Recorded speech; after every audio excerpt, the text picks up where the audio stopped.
नमस्कार दोस्तों। आज के हम अपने इस वीडियो में एक नए टॉपिक का डिस्कशन जो है वो आपके सामने लेकर के आए हैं। नाउ क्या है ये टॉपिक? तो हमारा ये जो टॉपिक है इसको हम लोग ये जो डिस्कशन हम लोग कर रहे हैं, it is about the mechanism of blood clotting.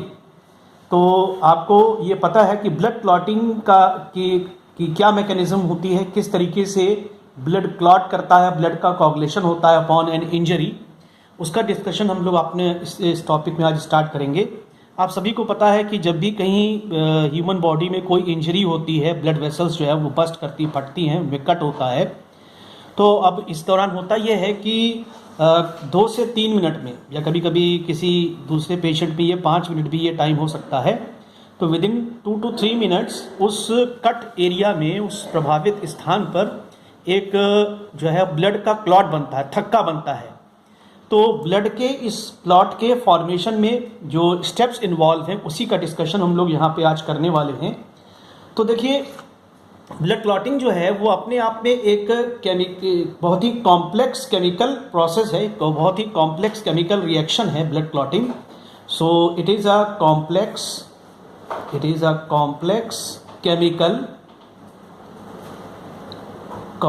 Chemical reaction. तो अपॉन एन इंजरी, अगर कहीं किसी को चोट लगती है तो उस दौरान वहाँ के जो डैमेज्ड सेल्स हैं, उस डैमेज टिश्यू के जो सेल्स हैं और कुछ ब्लड सेल्स हैं, उनके थ्रू कुछ ऐसे केमिकल्स, कुछ ऐसे फैक्टर्स जो है उनका रिलीज़ होता है, जिसकी वजह से उस प्रभावित स्थान पर, उस इंजर्ड एरिया में एक इनसॉल्युबल ब्लड क्लॉट का फॉर्मेशन हो जाता है। और उस इनसॉल्युबल ब्लड क्लॉट के फॉर्मेशन की वजह से वहाँ पर जो ब्लीडिंग हो रही है उसका सेसेशन हो जाता है, ब्लीडिंग स्टॉप हो जाती है।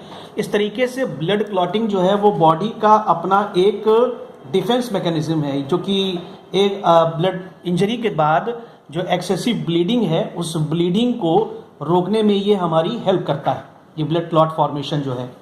अब ब्लड क्लॉटिंग जो है वो, जैसे कि मैंने भी आपको बताया कि ये कॉम्प्लेक्स केमिकल रिएक्शन के थ्रू होता है। कुछ protein factors, approximately there are 13 factors including, जिसमें कैल्शियम भी एक फैक्टर है। कुछ ब्लड प्रोटीन्स जो हैं वो एक्टिव हो करके इस पूरे मैकेनिज्म को कंप्लीट करती हैं। तो ब्लड क्लॉटिंग को करने के लिए हमारे ह्यूमन बॉडी के अंदर 3 स्टेप्स होते हैं। स्टेप नंबर 1, स्टेप नंबर 2 और स्टेप नंबर 3। अब हम लोग ये देखेंगे कि ब्लड क्लॉटिंग के दौरान जो ये स्टेप्स होते हैं, इन स्टेप्स में क्या क्या इवेंट्स होते हैं, क्या क्या बदलाव होते हैं, क्या क्या केमिकल रिएक्शंस होती हैं। तो अगर हम बात करें कि स्टेप 1 की, तो स्टेप 1 के दौरान जो होने वाले इवेंट्स हैं, घटनाएं हैं, वो क्या होती हैं। तो सबसे पहली बात तो ये कि स्टेप 1 में जो सबसे पहली चीज़ होती है कि there is contraction of blood vessels. तो सबसे पहली बात तो ब्लड वेसल्स का कॉन्ट्रैक्शन होता है, ब्लड वेसल कॉन्ट्रैक्शन होता है। तो देखिए, जहाँ कहीं भी इंजरी होती है वहाँ पर सबसे पहला इवेंट, सबसे पहली घटना तो ये हो गई कि ब्लड वेसल्स का जो है वो कॉन्ट्रैक्शन हो गया। अब उसके बाद क्या होता है, ब्लड वेसल्स के कॉन्ट्रैक्शन के बाद जो इंजर्ड सेल्स हैं टिश्यूज़ के, भाई कहीं अगर इंजरी होगी तो वहाँ पर कुछ जो टिश्यू है उस टिश्यू को डैमेज होगा, वहाँ के सेल्स डैमेज होंगे उस टिश्यू के। तो ब्लड वेसल्स के कॉन्ट्रैक्शन के बाद दूसरा जो सबसे इम्पॉर्टेंट इवेंट होता है वो ये कि डैमेज्ड सेल्स ऑफ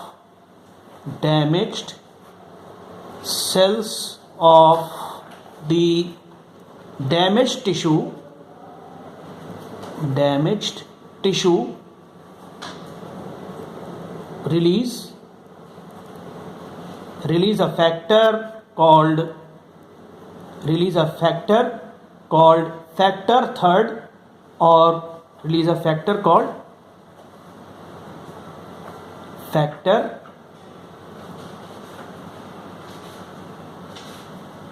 थर्ड। तो इस फैक्टर का एक नाम और है, it is also called thromboplastin. Thromboplastin. तो देखिए, अभी स्टेप 1 ही चल रहा है और इस स्टेप 1 में जो कि ब्लड क्लॉटिंग की जो ये कॉम्प्लेक्स केमिकल रिएक्शन है, इसमें सबसे पहली बात तो ये सबसे पहला इवेंट ये हुआ कि immediately just after the injury, जो डैमेज टिश्यू है, टिश्यू को डैमेज हुआ इंजर्ड पार्ट के, तो सबसे पहला इवेंट तो ये हुआ कि उस एरिया में, उस इंजर्ड एरिया में जो ब्लड वेसल्स हैं उनका एकदम से कॉन्ट्रैक्शन हो गया। और ब्लड वेसल्स के कॉन्ट्रैक्शन के बाद जो डैमेज टिश्यू के जो डैमेज्ड सेल्स थे, उन सेल्स के थ्रू एक फैक्टर रिलीज किया गया and that factor is called factor third, और इसको थ्रोम्बोप्लास्टिन भी कहा जाता है। This factor is called thromboplastin. अब देखिए उसके बाद क्या है, इसी स्टेप फर्स्ट में थ्रोम्बोप्लास्टिन के रिलीज के बाद, फैक्टर थर्ड के रिलीज के बाद, ब्लड वेसल्स के कॉन्ट्रैक्शन के बाद इसी स्टेप 1 में जो तीसरा जो इम्पॉर्टेंट इवेंट होता है वो क्या है, वो देखिए कि भाई देखिए जहाँ भी इंजरी कहीं होगी तो इस इंजर्ड पार्ट में टिश्यू के जो सेल्स हैं वो तो डैमेज होंगे ही होंगे, साथ साथ में वहाँ पर जो प्लेटलेट्स हैं उन प्लेटलेट्स का भी डैमेज होगा, ठीक है ना। तो जो इंजर्ड पार्ट के, इंजर्ड एरिया के जो प्लेटलेट्स हैं वो भी एक फैक्टर रिलीज करते हैं and that factor is called platelet factor third और प्लेटलेट थ्रोम्बोप्लास्टिन। तो प्लेटलेट फैक्टर थर्ड और प्लेटलेट थ्रोम्बोप्लास्टिन का रिलीज होता है। ये तीसरा इवेंट है स्टेप फर्स्ट का, प्लेटलेट थ्रोम्बोप्लास्टिन का रिलीज होता है। तो देखिए immediately just after the injury, सबसे पहली बात तो ब्लड वेसल्स का कॉन्ट्रैक्शन हुआ उस इंजर्ड एरिया में, फिर जो डैमेज्ड सेल्स थे, जो डैमेज टिश्यू के, उससे एक फैक्टर रिलीज हुआ which is called factor third और थ्रोम्बोप्लास्टिन। और इसी स्टेप 1 में जो उस डैमेज्ड एरिया के जो प्लेटलेट्स थे उनको भी डैमेज होगा, तो उन डैमेज्ड प्लेटलेट से भी एक फैक्टर रिलीज होगा and that factor is called platelet factor third और प्लेटलेट थ्रोम्बोप्लास्टिन। तो देखिए यहाँ पर ब्लड वेसल्स के कॉन्ट्रैक्शन, फिर डैमेज्ड सेल्स से थ्रोम्बोप्लास्टिन का रिलीज, फिर डैमेज्ड प्लेटलेट से प्लेटलेट फैक्टर थर्ड और प्लेटलेट थ्रोम्बोप्लास्टिन का रिलीज जब हो जाता है तो यहीं पर जो है ये स्टेप 1 के सारे इवेंट जो है वो पूरे हो जाते हैं, ठीक है। तो स्टेप 1 में देखिए और क्या होता है, अब ये दोनों जो फैक्टर निकले हुए हैं जिसमें कि डैमेज सेल से थ्रोम्बोप्लास्टिन और फैक्टर थर्ड निकला, फिर डीजेनरेटेड प्लेटलेट से डिसइंटीग्रेटेड प्लेटलेट से प्लेटलेट फैक्टर थर्ड और प्लेटलेट थ्रोम्बोप्लास्टिन निकला। अब ये दोनों क्या करते हैं, तो इधर देखिए कि इसी स्टेप 1 में जो ये फैक्टर थर्ड है, फैक्टर थर्ड जिसका कि नाम अभी आप लोगों ने जिसको बोला कि it is thromboplastin,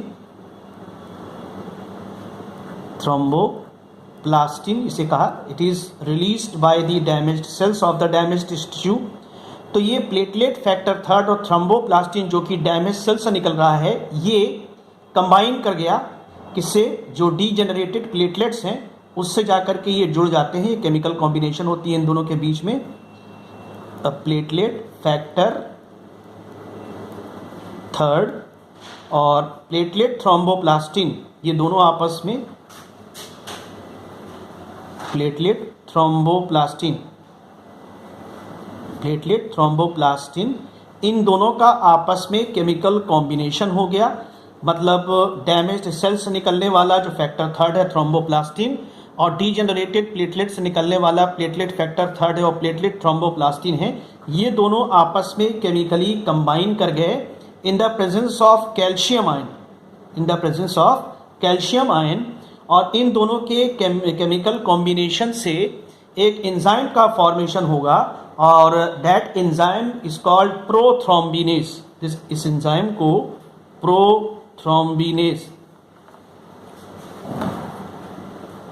prothrombinase enzyme जो है वो कहा जाता है। तो देखिए ये बहुत इंपॉर्टेंट इवेंट है ब्लड क्लॉटिंग के स्टेप फर्स्ट का, जो ये मैकेनिज्म चल रहा है उससे, ठीक है। प्रोथ्रोम्बिनेज एंजाइम जब निकलता है तो अब इस एंजाइम का क्या फंक्शन होता है, तो ये जो एंजाइम है, ये एंजाइम जो सबसे पहला फंक्शन करता है, सबसे पहला काम ये करता है कि this enzyme blocks heparin, this enzyme blocks heparin anticoagulant. ये जो एंजाइम है ये हेपेरिन एंटीकोगुलेंट को ब्लॉक करता है। आप लोग जानते हैं कि हेपेरिन लीवर में बनने वाली एक ब्लड के प्लाज्मा में प्रेजेंट उसमें फ्लोट करती हुई एक प्रोटीन है, और हमारे ब्लड में ये हेपेरिन ब्लड प्लाज्मा में फ्लोट करती रहती है, उसमें सर्कुलेट होती रहती है। ये एक पोटेंट एंटीकोगुलेंट है, मतलब ब्लड वेसल्स के अंदर ब्लड का कोगुलेशन ना हो, इसको ये हेपेरिन प्रोटीन जो है वो प्रिवेंट करती है। अब इस वक्त चूंकि ब्लड क्लॉटिंग चल रही है, आपको क्लॉटिंग को प्रमोट करना है, और ऐसा कोई एंटी क्लॉटिंग फैक्टर अगर मौजूद होगा तो वो ब्लड क्लॉटिंग के टाइम को डिले करेगा, ब्लड क्लॉटिंग को नहीं होने देगा। तो सबसे पहली बात तो आपको उस एंटी क्लॉटिंग फैक्टर को ब्लॉक करना पड़ेगा, उसे डीएक्टिवेट करना पड़ेगा, जो कि पहले से हमारे ब्लड में मौजूद होता है। इसका भी अपना सिग्निफिकेंस है कि ये ब्लड वेसल्स के अंदर ये जो हेपेरिन एंटीकोगुलेंट है वहाँ पर ब्लड वेसल्स के अंदर ये ब्लड की क्लॉटिंग को प्रिवेंट करता है, क्योंकि ब्लड वेसल्स के अंदर अगर ब्लड का क्लॉटिंग हो जाएगा तो वहाँ पर ब्लड का सर्कुलेशन रुक जाएगा, और जो ब्लड वेसल्स उनका हैमरेज भी हो सकता है। तो इसलिए सबसे पहली बात तो अब चूँकि इंजरी हुई है, इंजरी के दौरान हमको क्लॉटिंग करवानी है, तो सबसे पहली बात तो हम लोग इस हेपेरिन को जो है वो इनएक्टिव करेंगे, तभी ये काम हो पाएगा। तो ये दो कुछ खास इवेंट्स हैं जो कि ब्लड क्लॉटिंग के इस कॉम्प्लेक्स केमिकल प्रोसेस में जो तीन स्टेप्स होते हैं, तीन में से जो स्टेप 1 है, उस स्टेप 1 में होने वाले ये कुछ इंपॉर्टेंट इवेंट्स आपके सामने यहाँ पर पेश है। तो जो सबसे पहला, जब कभी भी इंजरी होगी तो सबसे पहला काम तो ये होगा कि उस इंजर्ड एरिया की जो ब्लड वेसल्स है उनका इमीडिएट कॉन्ट्रैक्शन होगा। फिर उस इंजर्ड एरिया में इसी स्टेप 1 के दूसरा जो इवेंट है वो ये है कि उसी इंजर्ड एरिया में जो डैमेज्ड टिश्यू होगा, उस डैमेज टिश्यू के जो डिसइंटीग्रेटेड या डैमेज्ड सेल्स हैं, उन सेल से एक फैक्टर रिलीज होगा विच इज़ कॉल्ड फैक्टर 3 और थ्रोम्बोप्लास्टिन। फिर इसी स्टेप 1 में जो थर्ड इवेंट होगा वो ये है कि उस डैमेज्ड टिश्यू में जो डिसइंटीग्रेटेड प्लेटलेट्स हैं, उन डिसइंटीग्रेटेड प्लेटलेट से एक फैक्टर रिलीज होगा which is called platelet factor 3 और प्लेटलेट थ्रोम्बोप्लास्टिन। अब डैमेज सेल से निकला जो फैक्टर 3 है और थ्रोम्बोप्लास्टिन, और डिसइंटीग्रेटेड प्लेटलेट से निकला प्लेटलेट फैक्टर 3 है और प्लेटलेट थ्रोम्बोप्लास्टिन है। ये दोनों आपस में एक दूसरे से केमिकली कंबाइन कर जाते हैं in the presence of calcium, और जिस वजह से एक एंजाइम का फॉर्मेशन होता है, and this enzyme is called prothrombinase. इस एंजाइम को हम लोग प्रोथ्रोम्बिनेज कहते हैं। ये फॉर्म होता है। प्रोथ्रोम्बिनेज जैसे ही सिंथेसाइज होता है वैसे ही ये प्रोथ्रोम्बिनेज एक एंटीकोगुलेंट प्रोटीन होती है जो ब्लड प्लाज्मा में सर्कुलेट होती रहती है, which is called heparin protein. ये उस हेपेरिन प्रोटीन को जो है वो ब्लॉक करता है। तो यहाँ तक का ये जो इवेंट है ये स्टेप 1 तक ये पूरा हो गया। ठीक है, अब हम लोग चलते हैं कि ब्लड क्लॉटिंग की जो सेकेंड स्टेप है वो देखते हैं यहाँ पर कि ब्लड क्लॉटिंग का जो सेकेंड स्टेप है वो क्या है। तो now we are going to discuss the step 2 of the blood clotting. Step 2 blood clotting का हम लोग यहाँ पर जो है वो डिस्कशन करते हैं आपके सामने। तो देखिए स्टेप 2 में जो सबसे पहला इवेंट होता है, अभी हमने ऊपर स्टेप 1 में देखा कि प्रोथ्रोम्बिनेज एंजाइम जो बनता है, प्रोथ्रोम्बिनेज एंजाइम ने पहला काम तो ये किया कि उसने हेपेरिन प्रोटीन जो कि एंटीकोगुलेंट है उसको डीएक्टिवेट कर दिया। दूसरा काम जो प्रोथ्रोम्बिनेज एंजाइम करता है वो ये कि ये प्रोथ्रोम्बिनेज एंजाइम जो हमारे ब्लड के प्लाज्मा में प्लाज्मा प्रोटीन होती है विच इज कॉल्ड प्रोथ्रोम्बिन। तो ये जो प्रोथ्रोम्बिनेज एंजाइम है, ये प्रोथ्रोम्बिनेज एंजाइम कैल्शियम आयन के प्रेजेंस में, किसके प्रेजेंस में? कैल्शियम आयन के प्रेजेंस में ये प्रोथ्रोम्बिनेज एंजाइम जो है वो प्रोथ्रोम्बिन जो कि इनएक्टिव है, इनएक्टिव प्रोटीन है, ब्लड प्लाज्मा प्रोटीन है, इसको एक्टिव फॉर्म में कन्वर्ट करता है और इसकी एक्टिव फॉर्म को हम लोग थ्रोम्बिन कहते हैं। तो स्टेप 2 में हम ये देख रहे हैं कि जो इनएक्टिव प्लाज्मा प्रोटीन है प्रोथ्रोम्बिन, उसका थ्रोम्बिन में एक्टिवेशन हो रहा है in the presence of prothrombinase enzyme and calcium ions. ठीक है, तो स्टेप 2 का जो इवेंट है वो थोड़ा सा छोटा है और इस इवेंट के दौरान जो घटनाएं हुई वो ये कि प्रोथ्रोम्बिन जो है उसका एक्टिवेशन थ्रोम्बिन में हुआ in the presence of prothrombinase enzyme and calcium ion. ठीक है, अब जी इसके बाद जो है अब आता है स्टेप 3। तो स्टेप 2 में केवल इतने ही इवेंट रहेंगे। अब हम लोग चलते हैं और ब्लड क्लॉटिंग के इस मैकेनिज्म के स्टेप 3 को यहाँ पर डिस्कस करते हैं। तो स्टेप 3 में क्या होता है, जैसे अभी स्टेप 2 में हमने देखा कि जो प्रोथ्रोम्बिन है उसका एक्टिवेशन थ्रोम्बिन में हो गया। ठीक है ना। अब होता यह है कि ब्लड में प्रोथ्रोम्बिन, वीडियो लंबा बना। तो देखिए स्टेप 2 में हमने देखा था कि प्रोथ्रोम्बिन जो है वो थ्रोम्बिन में एक्टिव हुआ।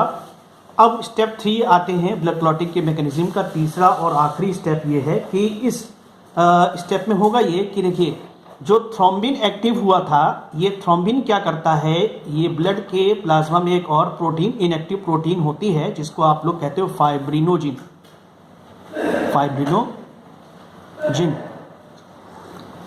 तो ये फाइब्रिनोजिन प्रोटीन को ये थ्रोम्बिन जो है वो एक्टिव फॉर्म में कन्वर्ट करता है और उसको हम लोग बोलते हैं फाइब्रिन। फाइब्रिनोजिन का जो एक्टिव फॉर्म है उसको हम लोग बोलते हैं फाइब्रिन। तो स्टेप 2 में तो ये हुआ था कि प्रोथ्रोम्बिन जो है वो थ्रोम्बिन में एक्टिव हुआ था in the presence of prothrombinase enzyme and calcium ions. अब जब थ्रोम्बिन एक्टिव हुआ तो इस थ्रोम्बिन ने क्या किया, इस थ्रोम्बिन ने फाइब्रिनोजिन को थ्रोम्बिन ने इस फाइब्रिनोजिन को, एक्टिव थ्रोम्बिन ने इस फाइब्रिनोजिन को फाइब्रिन में कन्वर्ट कर दिया। अब देखिए फाइब्रिन क्या होता है, फाइब्रिन पहले तो सॉल्युबल होता है। फाइब्रिन जो है वो ब्लड के प्लाज्मा में सॉल्युबल होता है। ठीक है ना। तो अगर ये सॉल्युबल रहेगा तो जाहिर सी बात है कि ये घुलित अवस्था में रहेगा तो ये ब्लड की क्लॉटिंग नहीं करवा पाएगा। यहाँ पे ज़रूरत ये है कि जो फाइब्रिन अपनी सॉल्युबल फॉर्म में है वो इनसॉल्युबल फॉर्म में जाए, फाइब्रिन प्रोटीन के फाइबर्स बने और उन फाइबर्स के कॉम्बिनेशन से एक नेटवर्क बने और उस नेटवर्क में कुछ हमारे ब्लड के सेल्स जा कर के जो है स्टक हो जाते हैं, फंस जाते हैं, जिसकी वजह से उस क्लॉट का जो है वो फॉर्मेशन होता है। तो सबसे पहली बात तो फाइब्रिन जो है वो इनसॉल्युबल फॉर्म में कन्वर्ट हो, तो जो सॉल्युबल फाइब्रिन है उसको इनसॉल्युबल फॉर्म में कन्वर्ट करने के लिए जो 13 ब्लड क्लॉटिंग फैक्टर थे, उन 13 ब्लड क्लॉटिंग फैक्टर्स में जो 13th फैक्टर है, फाइब्रिन स्टेबलाइजिंग फैक्टर इसको बोलते हैं, जो 13th ब्लड क्लॉटिंग फैक्टर है वो क्या करता है, वो इस सॉल्युबल फाइब्रिन को इनसॉल्युबल फाइब्रिन फाइबर्स में कन्वर्ट करता है। तो ये ब्लड क्लॉटिंग फैक्टर्स, इनकी टोटल संख्या जो है वो 13 होती है, हम आपको डिस्कस कर देंगे इसमें। तो अब इसमें ये है कि जब जैसे ही इनसॉल्युबल फाइब्रिन फाइबर्स बनते हैं, they form a network. In insoluble fibrin fibre से एक नेटवर्क जो है वो बनता है। इस नेटवर्क में जितने भी ब्लड वेसल्स हैं, स्पेशली दी डीजेनरेटेड प्लेटलेट्स और कुछ आरबीसीज, तो ये नेटवर्क में जा कर के ब्लड सेल्स जो हैं वो स्टक हो जाते हैं, वो फंस जाते हैं। ब्लड सेल्स के स्टक होने की वजह से वहाँ पर एक सॉलिड क्लॉट का जो है फॉर्मेशन होता है, सॉलिड क्लॉट जो है वो बन जाता है। तो इस तरीके से हम ये देखते हैं कि तीनों स्टेप के बाद उस इंजर्ड पार्ट में, उस इंजर्ड एरिया में एक सॉलिड ब्लड क्लॉट का जो है वो फॉर्मेशन होता है। अब ये तो हमने आपको मोटे मोटे तौर पे बता दिया कि देखिए क्या क्या क्या इवेंट्स होते हैं ब्लड क्लॉटिंग की इस टोटल पूरी मैकेनिज्म में। ठीक है, तो अब हम इसको अगर एक चार्ट के फॉर्म में इसको थोड़ा सा कन्वर्ट करें और उसको शॉर्ट में देखें तो हम ये देखते हैं कि किस तरीके से इसका एक टेबुलर फॉर्म जो है वो तैयार किया जा सकता है। तो देखिए सबसे पहली बात तो जो इंजर्ड टिश्यू है, और ये स्टेप की 1 की बात है। और डीजेनरेटेड ब्लड प्लेटलेट्स हैं, ब्लड प्लेटलेट्स हैं। तो इंजर्ड टिश्यू से एक फैक्टर रिलीज होता है जिसको हम लोग बोलते हैं फैक्टर थर्ड और थ्रोम्बोप्लास्टिन। फैक्टर थर्ड और थ्रोम्बोप्लास्टिन ये इंजर्ड टिश्यू के जो डैमेज्ड सेल्स हैं उनसे रिलीज होता है। वहीं पर उसी इंजर्ड पार्ट में जो डीजेनरेटेड ब्लड प्लेटलेट्स हैं उनसे भी एक फैक्टर रिलीज होता है and this factor is called platelet factor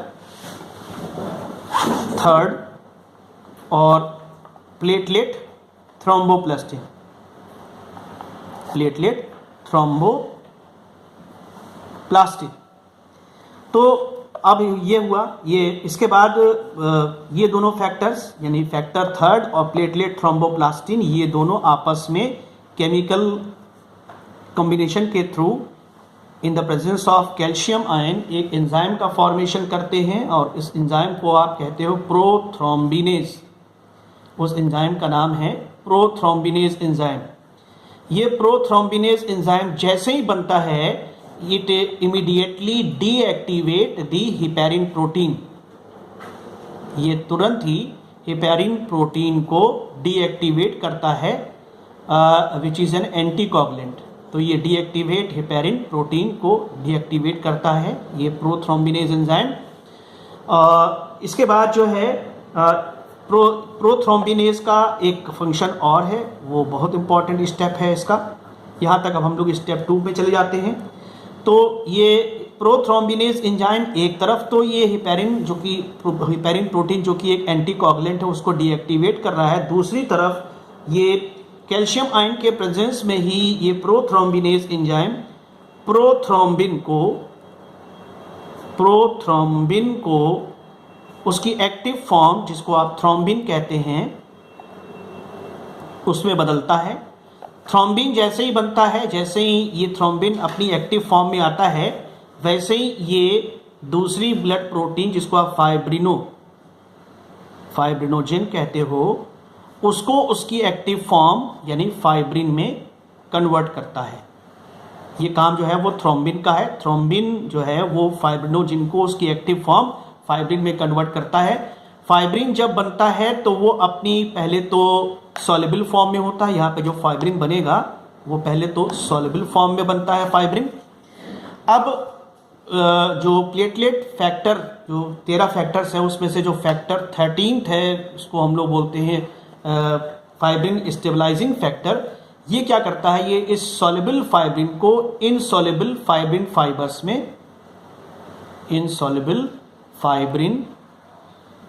fibres में कन्वर्ट करता है। तो जैसे ही इनसॉल्युबल फाइब्रिन फाइबर्स बन जाते हैं तो इन फाइबर्स का नेटवर्क बनता है, इन फाइबर्स का नेटवर्क बनता है और फाइबर नेटवर्क बनता है। और इस फाइब्रिन के इस फाइबर नेटवर्क में जो हमारे ब्लड सेल्स हैं वो जाकर के स्टक हो जाते हैं और उस इंजर्ड पार्ट में एक सॉलिड ब्लड क्लॉट का फॉर्मेशन हो जाता है।